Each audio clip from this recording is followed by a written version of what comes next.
Hey guys, welcome to the Remnant Radio. You're watching one of 19 episodes with Dr. Craig Keener, one of the preeminent Bible scholars on the planet, and we're talking about the Gospel of Mark. This is going to be an exciting episode. The connections that Dr. Keener put together while we were with him at Asbury Seminary, phenomenal. But man, it was an expensive trip to get all of us out there to film this content. But we want to give it to you for free. Well, we do want to give it to you for free, but one of the ways that you can help offset the cost for this is by purchasing our home group material. Dawson, our researcher, has put together this material. There's a leader's guide. There is a participant's guide. So you watch the video, you read the material, and then we walk you through. We have discussion questions that go along with it. Could be a huge blessing for you and your church. Yeah, and this would be perfect for tons of different mediums. Maybe you're a pastor who's preaching through the Gospel of Mark, a home group leader, a Sunday school teacher. This would fit all of your needs. If you want to pick this up, there's a link in the description for the home group material. In addition to that, maybe you're out there and you don't lead any kind of group like that. Maybe you just want to contribute as a thank you to what we've put together here on Remnant. There's PayPal descriptions in the link of this video if you would like to support us. So absolutely, click those links in the description, hit that subscribe button, and please enjoy this video with Dr. Craig Keener.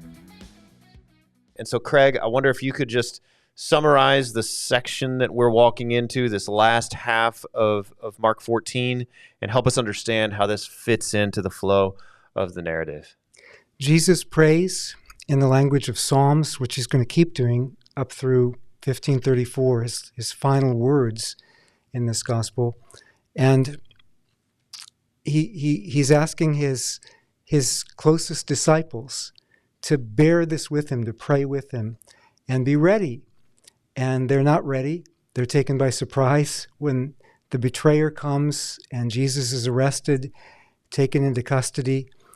And they all forsake him and flee, except Peter. Peter said, "I'll never forsake you. I'll never deny you." And Peter, to his credit, does follow part of the way, but he ends up denying Jesus anyway. And you have this contrast between the high priest asking Jesus who he is, and Jesus confesses, knowing it will lead to his death, and Peter, accused of being a disciple, and he denies who he is. Mm-hmm. So the scene picks up with Jesus praying, and he prays. It seems like one of the most vulnerable moments that we see in Mark's gospel about Jesus. And he prays the words, "My soul is deeply grieved, even to the point of death." Mm-hmm. What is going on? That's the language of Psalms. And so it's what you see is that the Psalms often speak of a righteous sufferer. Like in Psalm 41, the righteous sufferer who's betrayed at table by somebody. Well, that fits Judas, right? And Psalm 22, which Jesus will cry at the end, Psalm 69. A lot of these Psalms are quoted by Jesus or about Jesus in the Passion narrative here, elsewhere in the New Testament, because these are the Psalms of the righteous sufferer, the righteous person who says, "God, okay, what have I done? Or I know I haven't done anything, but I'm suffering. When will you deliver me?" Jesus is the righteous sufferer par excellence. And so he has more right. I mean, we can pray those Psalms too, and we probably do. I pray through a number of the Psalms. Well, I pray through the Psalms. But he has the most right to pray those Psalms because he is the righteous sufferer par excellence.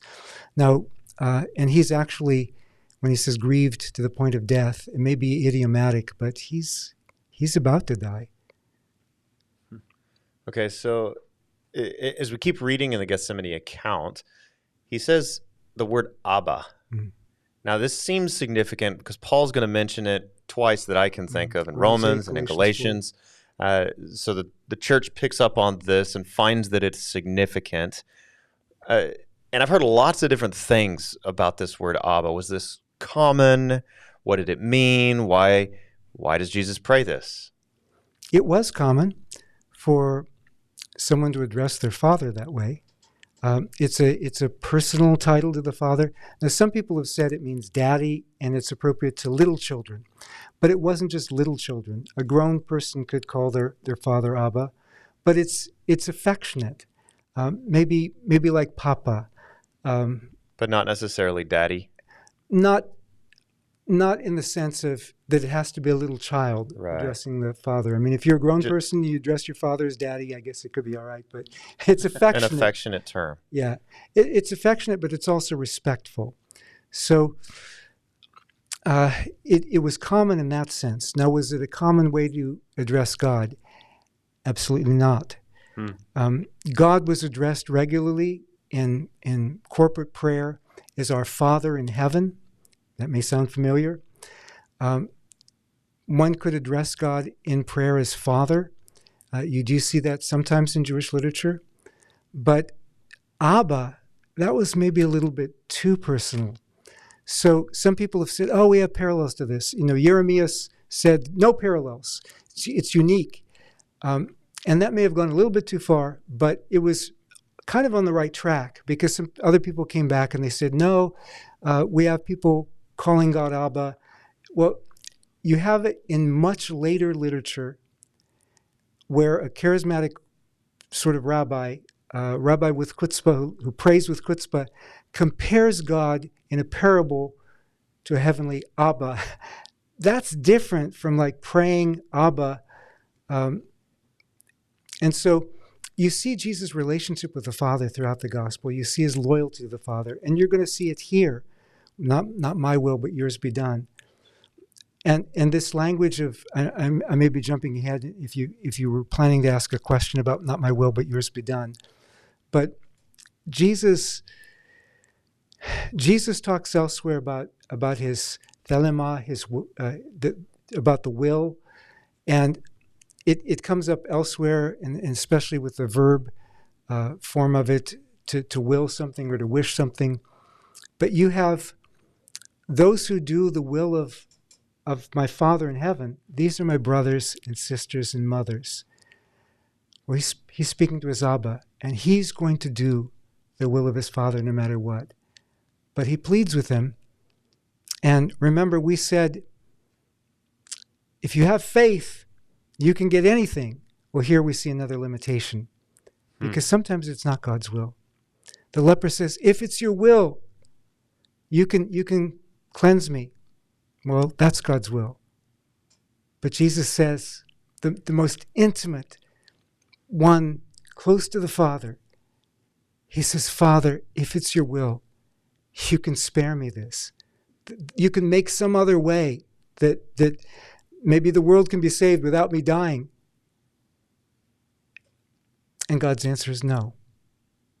That's not my will.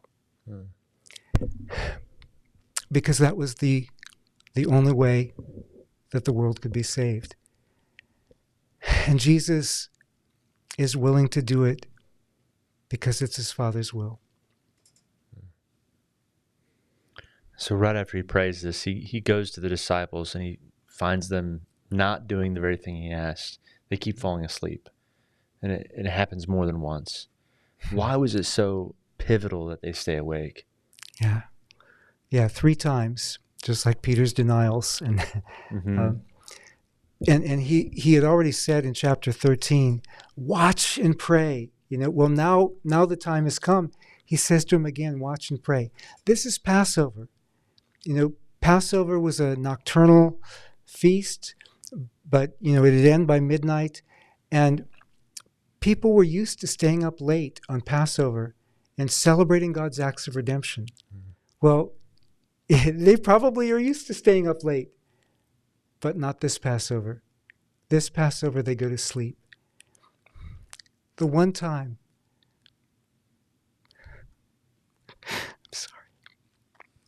the one time our Lord needed us most, they asked us to do something with him. Our spiritual predecessors failed him. This is the same Lord who went to the cross for us. And when they offered him painkiller on the cross, some wine to deaden his pain, he refused it because he had come. He had come to bear our pain. And he did this for the disciples who went to sleep on him, who abandoned him, who denied him, our spiritual predecessors. how great love he's shown to us. Wow. And it goes back to, we talked about this earlier in Mark chapter 3. Before he called them to preach and cast out demons, it was to be with him. Yes. And he calls them to it. They don't do it. Then he says again later, we saw this in last chapter, or 2 chapters ago maybe, stay awake, and they don't do that. The whole thing flows together. Yeah. So now how does Judas's betrayal fit into this? So the disciples are failing, but Judas is more than failing. Yeah. He's betraying, and not just that, with a kiss. Yeah. What's the significance of a betrayal with a kiss? Proverbs does say, faithful are the wounds of a friend, but deceitful are the kisses of an enemy. So he comes, it was customary in antiquity to greet relatives with a kiss, or really close friends. And, if it's somebody really of superior status, you might kiss them on the hand or something, or on the ring, or even on the feet if they were really superior. But it was customary to greet a close companion or relative with a light peck on the lips. That's different from, it's not a passionate kiss. And a light kiss on the lips was probably better anyway. Most people didn't brush their teeth back then. No Listerine, none of that stuff. So he's greeting with a mark of respect, but all the while betraying him. Now, there's a logistical reason why that's done, because you've got all these people coming. They've got torches. They've got weapons. Well, there's a lot of people hanging around, camping out for Passover. There wasn't enough room in Jerusalem for everybody. They try to actually do the Passover in Jerusalem, but they'd be sleeping in tents on the mountain and stuff. So there's a lot of people around. So not necessarily cause for panic, but as they get closer, it may look like, hey, wait a minute, why are these people coming to us with all these weapons? But hey, Judas, this is one of the disciples. We trust him. He's our friend. He's coming to us, so they don't bolt and run. It's dark, and there may be a full moon, with Passover, but with cloud cover or whatever. How are they going to be sure who Jesus is from afar off? Judas can get close enough, can come up to him and greet him with a kiss, so the soldiers know to move in, or the Levite guards, whoever they are, know to move in and arrest Jesus. And they want to make as little of a scene as possible. They're not out to kill all the disciples. They're not out to arrest all the disciples. They figure they get the ringleader, put an end to this, and everybody will scatter, which Jesus actually said, strike the shepherd and the sheep will scatter, quoting Zechariah. So you might have actually answered this earlier with a similar question. I did. You weren't paying attention. I'm sorry. Well, who is it that cuts off the man's ear and why? And obviously it's not named once again, so that's why you might have answered this earlier, but it'd be worth mentioning. Yeah, there are a lot of people who are anonymous in the Passion narrative. Now, a lot of scholars looking at Mark, abstracting Mark from the other Gospels, say that this was maybe just a bystander, but maybe that's just the impression Mark cares to leave, not wanting to say, especially to the church in Rome, if he's writing to Rome, right after they went through persecution. Yes, and one of the disciples went and lopped off the ear. And by the way, it was my mentor, Peter, or something like that. John identifies it with Peter, but, John is usually dated later. So I think it very well could have been Peter, and I think also it probably was discreet not to name him. And Mark could well have known that it was Peter, but it was still discreet not to give the name. So Jesus' question to them is, he says to them, "Why did you come to me this way? You treat me like a robber. You're coming with clubs. You're coming with swords. I was with you day after day, teaching in the courts. Why didn't you seize me then? You're waiting to right now, middle of Passover, treat me like a robber." What is Jesus getting at here? Yeah, the word for robber, leistes, was also used for revolutionaries. Josephus uses it for that. He calls them like bandits, robbers. But notice that, so they're treating him that way.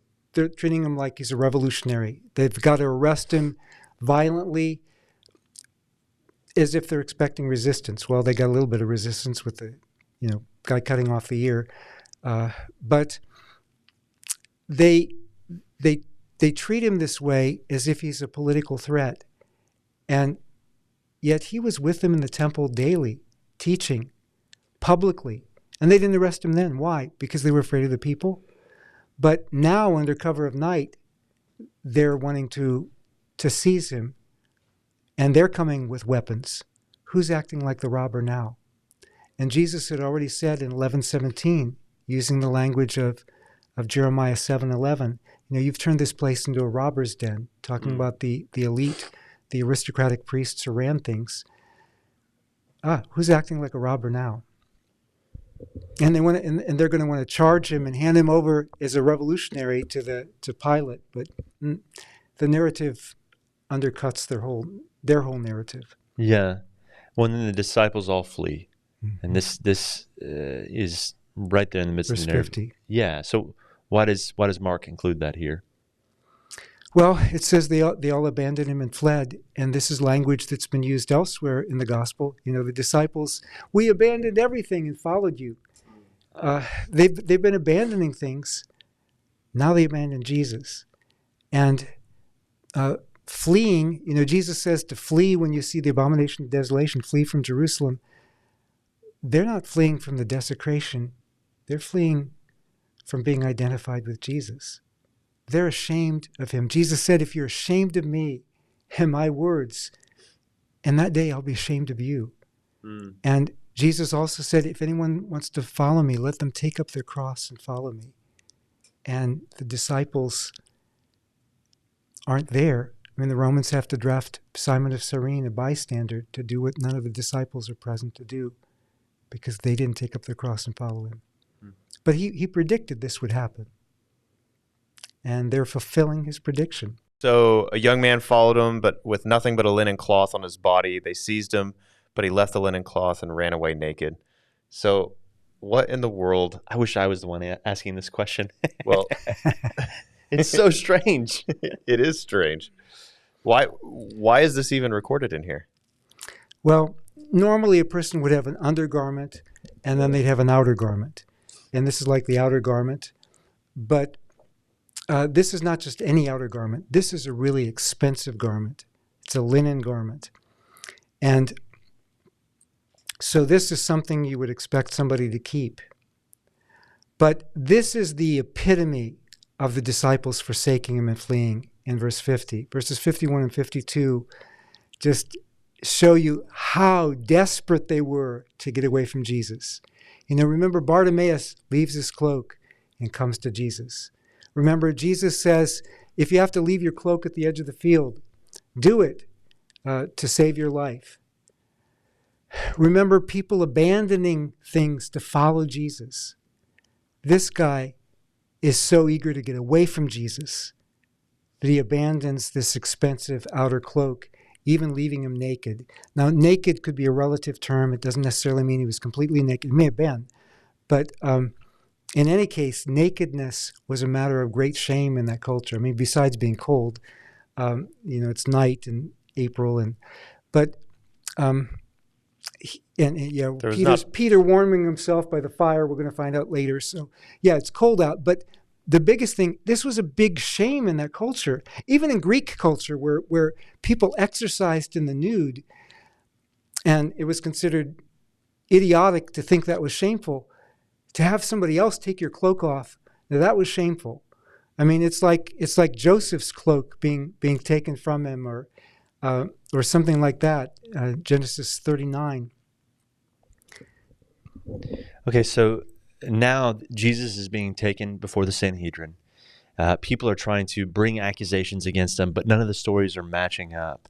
Can I say something about the Sanhedrin first? Sanhedrin is simply the Greek word for assembly, Synedrion, and it could be used for Rome's Senate. There were a couple words they could use, boule or Synedrion, but it's a local Senate. or local municipal assembly. And in Jerusalem, that was the municipal assembly that pretty much controlled affairs, local affairs in Judea. Herod Antipas was tetrarch of Galilee. Pilate was the official governor, but he spent most of his time in Caesarea. He's just in Jerusalem mostly for festivals. Make sure that the security is beefed up because there's too many people coming and they want to keep things under control. Okay, so now Jesus is here. They're offering false accusation, false witness against him, but none of their stories are lining up. Mm-hmm. Why do they keep proceeding? Well, what we have of Jewish law is from the Mishnah, so it gives us a Pharisaic perspective. And the Pharisees were, anti-corruption, and actually they really didn't like capital punishment either. Partly, I think there may have been some incentive for that in that they weren't allowed to execute anybody without, Rome saying, you hand them over to Rome, Rome would execute them unless it was desecration of the temple. So Pharisees would be against this. Pharisees actually would be against a lot of the things that happened this night. And they're against the Mishnaic rules. But the high priesthood is known for corruption in the Mishnah, the Pharisaic traditions, known for corruption in Josephus, although Josephus is a priest and he's an aristocrat, he's fairly friendly to him, but he reports a lot of incidents of corruption. The Dead Sea Scrolls, they didn't like them. So when the Gospels say, oh, these priests are corrupt, there were a lot of corrupt priests throughout the Roman Empire, a lot of corrupt aristocrats throughout the Roman Empire. It's not anti-Semitic. Some people say it's anti-Jewish. It's not anti-Jewish, but it was anti-corrupt aristocratic priests. So, but even so, they don't condemn him on any of these charges. But according to Pharisaic rules, the case should have been dismissed because you can't get these witnesses to agree. Witnesses who disagree with each other in a capital charge under Roman law, and more relevantly here, under biblical law in Deuteronomy, they were to be executed. But the trial just moves on. Because they're looking for some sort of charge. It's like you have scholars who do this. Scholars aren't supposed to do this. We're supposed to talk people out of this on their master's level or even their undergrad level, but people do this. Somebody wants to argue a thesis, and sometimes they'll run roughshod over everything, and they'll keep looking until they find some evidence that they can use to back up their thesis. Oh, this happens in politics all the time. But anyway, yeah. And I think that's what's going on here. Okay, so Jesus is silent in the midst of this, but the high priest begins to really press him and says, just tell us the answer. Are you the Christ, the Son of the Blessed? So we're in verse 61, and by the time we get to verse 62, Jesus finally speaks up, and here's what he says. He says, I am... Oh, wait. Before we go to Jesus' answer, can we stop with what the Pause with the question? Says? Yeah. Are you the Christ, the Son of the Blessed? And in Greek, if we didn't know the context, we wouldn't know it was a question. Because it's like, so you're the Christ, the Son of the Blessed? I mean, it's just worded like a statement. And it's Mark and irony again. I mean, Mark tells us up front, Jesus is the Christ, the Son of God.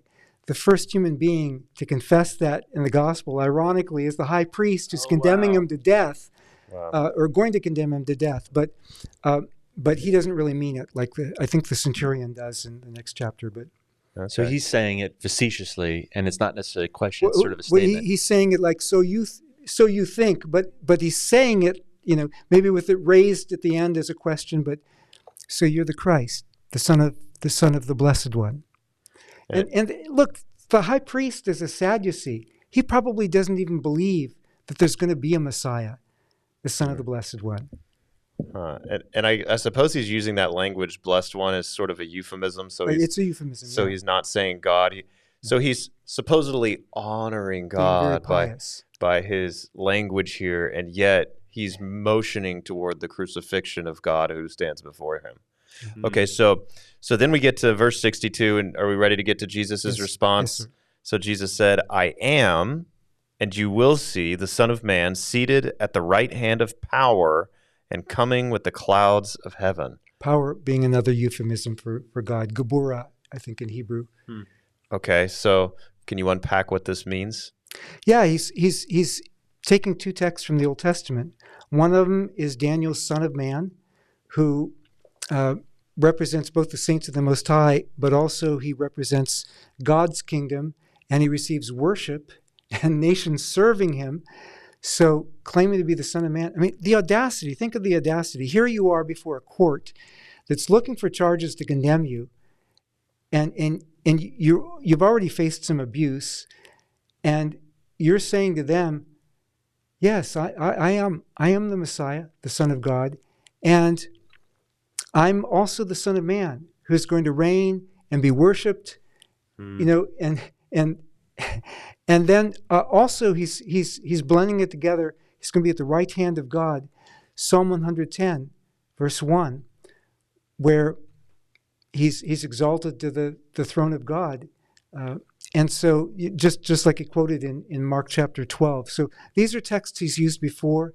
In Mark 13, I actually think we didn't quote the verse there, but 13:26. By this point, it's explicit. I mean, Son of Man can just mean human being. But he's speaking specifically of Son of Man from Daniel 7 because he quotes it, Daniel 7, in 13:26, and he's quoting from it here as well. So the Son of Man who has authority on earth to forgive sins, back in 2:10. The Son of Man who is in 2:28 is Lord of the Sabbath. Well, now it's all coming out, and there's no secret anymore. It's out in the open, and that's because it's time for the Son of Man to die for our sins, to be crucified. Okay. And I'd like to, feel free to pass off on this, but I'd like to tack on one little extra question here. In Matthew, he says, from now on, you will see the Son of Man seated at the right hand. He doesn't say from now on, but he does promise that he will see the Son of Man sitting at the right hand of power. But I am interested in that language of from now on, because in Mark's version, we would tend to think, oh, he's going to see Jesus at the second coming. But how do you understand the from now on language? See, in chapter 13, something else we skipped was whether everything happens in 70. I guess we didn't really get into so much of why I think that it's talking about, also the second coming. Maybe we did it a little bit. But there's a sense, Jesus is going to be at the right hand of the Father as soon as he's raised. As soon as he's raised and exalted to God's right hand, which is beyond the narrative that Mark is going to narrate, but he also predicts it, so it's going to happen because everything Jesus says happens, like Peter's denial and so on. But you've got already not yet things, and we talked about that when we did Psalm 110 back in chapter 12. Okay. So again, there's different views on this. He's trying to connect the events that are about to take place right now are going to be intimately connected with me being at the right hand of the Father and on the clouds. And when he says, you're going to see this, oh, okay, so you think you're my judge. You're going to see me at the judgment. We'll see each other again. Yeah, because Daniel 7 is a judgment scene. Yep. Wow. They don't get it. No. Because their response is to then begin to ridicule him and antagonize him. They spit on him. Blasphemy. Yeah. And here's the thing also. In chapter 2, Jesus is accused, people suspect him of blasphemy. They think he's blaspheming because he's saying he forgives sins. The Son of Man has authority, Daniel 7. Son of Man has authority on earth to forgive sins. He's going to have all authority in heaven and on earth. Matthew makes that explicit in 28:18. But when he says he's blaspheming, who is really blaspheming? And that, chapter 3, every sin, every blasphemy will be forgiven except blasphemy against the Holy Spirit, where the Spirit is bearing witness to Jesus' identity. But in chapter 15 at the cross, it says that these people are coming by and they're blaspheming against Jesus. Well, the word blasphemeo in Greek, it can mean any kind of ridicule or making fun of, but given who the identity of the person is, it's That's really what they're doing. blasphemy. Yeah.